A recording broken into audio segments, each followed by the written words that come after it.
Hello ஏ so ரொம்ப நாள் நாங்கள் வெயிட் பண்ணிருந்தது இந்த சீசனில் நம்ம ஊரில் இருந்தால் நம்ம சம்மர் டைம் சாப்பிட வேண்டிய ஃப்ரூட்டு. My favourite fruit. அது என்னதுன்னு பார்க்குறீங்க? அப்பா, ஜாக் ஃப்ரூட். ஜாக் ஃப்ரூட் தாங்க. எப்படியோ வாங்கிட்டு வந்தாச்சு. இது ப்ரைஸ் எல்லாம் பார்த்தீங்கன்னு வச்சுக்கோங்க, எவ்வளோ வாங்கணும் அது குட்டி? 17 பவுண்டு. ஸோ 17 பவுண்டுன்னா இன்னைக்கு ரேட்டுக்கு நம்ம இந்தியா ரேட்டுக்கு கன்வெர்ட் பண்ணோம்னா எவ்வளோ ஆகுது? 800 900 வரும். கரெக்டா? எல்லாரும் என்ன சொல்கிறாங்க, ஏன் நீங்கள் ரேட்டை கன்வெர்ட் பண்ணி பார்க்குறீங்க, நீங்கள் அங்கே தானே இது பண்ணுறீங்க அப்படின்றாங்க. கரெக்டு தான்.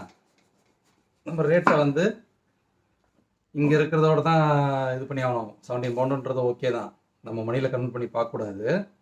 பட்டு நம்ம இந்த மாதிரி வாங்கி சாப்பிட்டது கிடையாது. நம்ம ஊரில் ஃப்ரீயாக ஒரு எங்கள் ஊரில் வந்து அவ்வளோ பழங்கள் இருக்கும், பழப்பழம் இருக்கும்.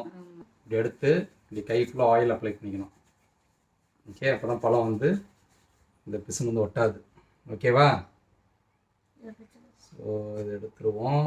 First fruit.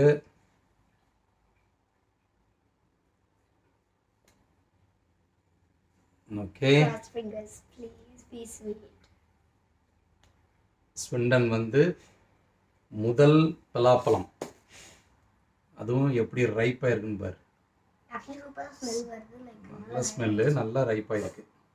ஓகே, அப்படி கேமரா காட்டிடுவோம் பாரு. சூப்பராக ரைப்பாக இருக்குல்ல? இந்தாங்க, சாப்பிட்டு பாருங்க.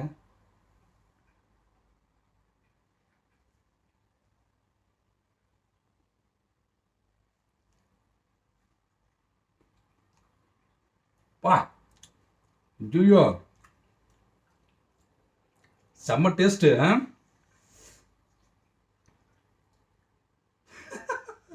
சூப்பராக இருக்குடா.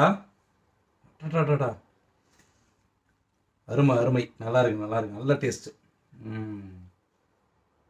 முழு பழம்லாம் வாங்கினேன்னா 10,000 கொடுத்து வாங்கிட்டு வரணும்னு நினைக்கிறேன். சீக்கிரம் நம்ம ஊருக்கு போய் பலாப்பழத்தை சாப்பிட்ணும். ஆனால் போகிறதுக்குள்ள சீசன் முடிஞ்சு போயிடும். என்ன பண்ணுறது? See you in the next video. Until then, bye.